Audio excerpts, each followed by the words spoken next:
Hello, welcome back. Today we're going to move on to another case and talk about dative. It can be used for multiple different purposes. Let's look at them one by one. First one is age, возраст. For example, I'm 24 years old. Мне 24 года. Boy is 5 years old.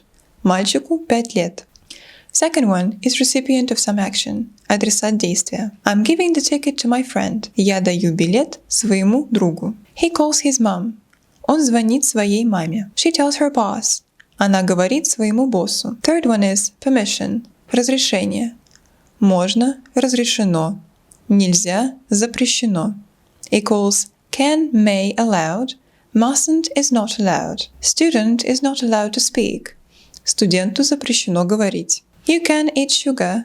Тебе можно есть сахар. According to a new diet plan. Fourth one is liking, предпочтение. Нравится, не нравится equals like, dislike.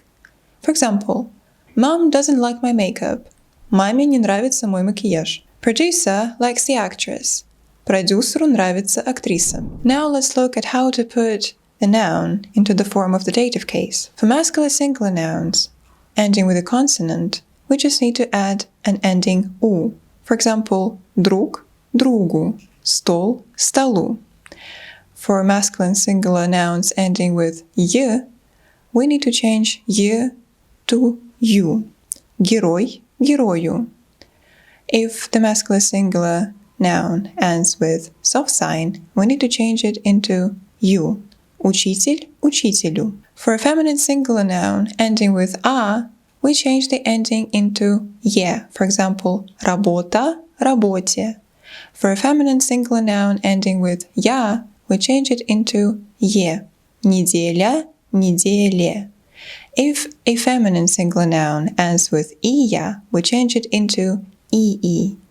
For example, Maria, Марии. If a feminine singular noun ends with soft sign, we change it into e. For example, моль, моли. And now let's talk about neuter singular nouns. If a neuter singular noun ends with o, we change it into u. For example, окно, окну. If a neuter singular noun ends with ye, we change it into you. For example, море, морю. And finally, if a neuter singular noun ends with мя, we change it into мени. For example, время, времени. Please don't forget to check the PDF file in the description down below for more practice and understanding. Hope to see you soon.